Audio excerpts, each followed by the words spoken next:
Cari pagi, cari siang, cari sore, cari petang, cari malam. Harta itu dikumpul, bisa dibawa mati. Mana buktinya? Dalam prosesi pemakaman Sharon Sugdeo, pria berusia 33 tahun yang meninggal akibat ditembak di Trinidad Tobago ini dihantar ke pembaringan terakhir dalam balutan kemewahan hartanya.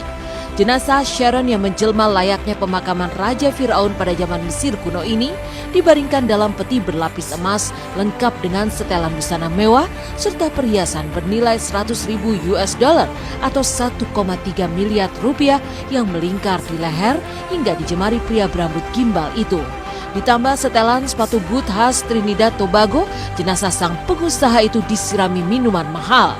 Lantas seperti apa prosesi duka Sharon yang bertabur kemewahan dengan banyaknya perhiasan di atas jenazahnya? Sharon yang meninggalkan seorang istri serta 2 orang anak menggunakan mobil super mewah bernilai 2 miliar rupiah menuju tempat kremasi di Trinidad Tobago. Tak hanya itu, sebuah atraksi mobil dan sepeda motor hingga iringan musik yang menjadi kegemaran Sharon semasa hidup juga dipentaskan sepanjang prosesi kremasi berlangsung. Jadi harta, rumah, mobil, pangkat, jabatan itu semua tidak menjadi jaminan seseorang akan selamat di akhirat.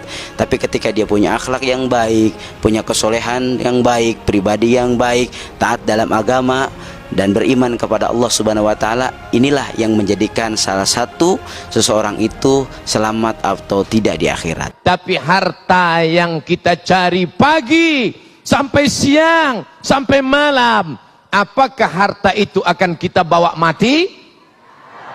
Siapa bilang tidak? Cari pagi, cari siang, cari sore, cari petang, cari malam. Harta itu dikumpul, bisa dibawa mati. Mana buktinya? Yang membeli jam Masjid Az-Zikra, maka di akhirat dia akan mati bawa lampu. Mau mati bawa lampu? Beli lampu, melihat lampu Az-Zikra, ingat masjid, Masjidil Haram, Masjid Nabawi. Masya, di mana belinya Pak? Ustadz Somad, saya ingin mati bawa kamera. Pergi ke mall, beli satu kamera, wakafkan ke Masjid Az-Zikra. Kamera ini saya wakafkan untuk merekam semua ceramah pengajian, didokumentasikan yang ada di Az-Zikra. Begitu, wakafkan. Saya tunjuk ini pasti yang punya.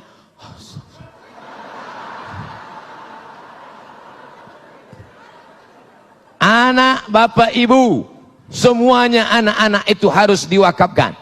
Anak kamu berapa? Anak saya 3. Tiga-tiganya wakafkan di jalan Allah. Yang satu jadi ulama, yang satu jadi kameramen, yang satu jadi tentara. Tiga-tiganya wakafkan atas nama Allah. Mereka akan menolong agama Allah dengan spesialisasi mereka masing-masing. Setuju?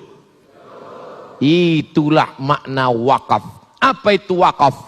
Bismillahirrahmanirrahim. Alhamdulillahirabbil alamin. Ar-Rahmanir-Rahim. Maliki yaumiddin. Itu namanya wakaf. Kalau wasal, Bismillahirrahmanirrahim. Alhamdulillahirabbil alamin. Ar-Rahmanir-Rahim. Maliki yaumiddin. Namanya wasal. Ustadz Somad nggak nyambung.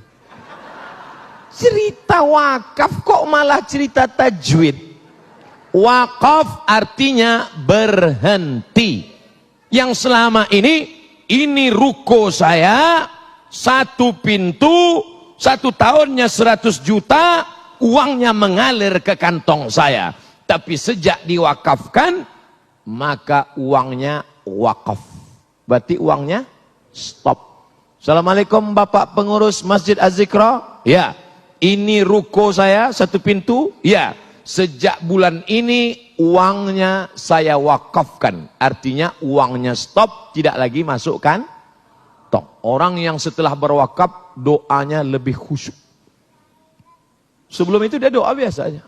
Tapi setelah itu, ya.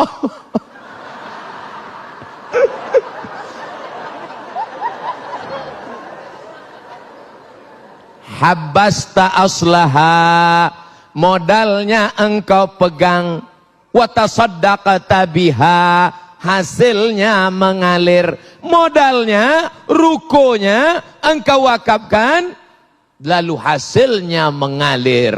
Kalau sudah diwakafkan, la yuba'u, tidak boleh dijual, wala yuhabu, tidak boleh dihibahkan, wala, pokoknya nggak boleh yang lain.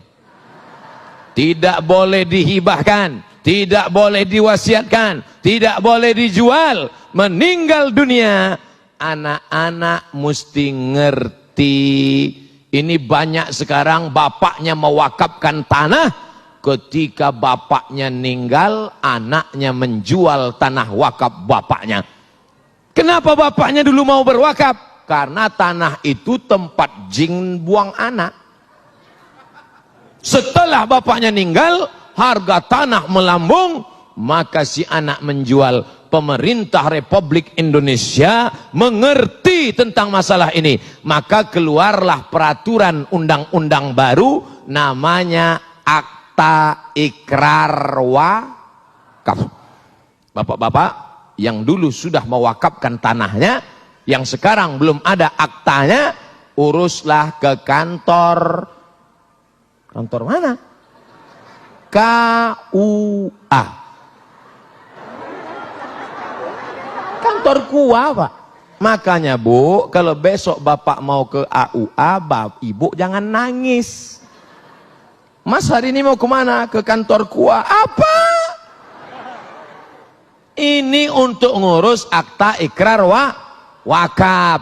Yang berwakaf, yang nerima wakaf, tanah yang diwakafkan, dan ada ijab qabul. Ini yang berwakaf. Saya wakafkan tanah ini 2 hektar untuk biaya operasional Masjid Az-Zikra Galaksi Bekasi tunai.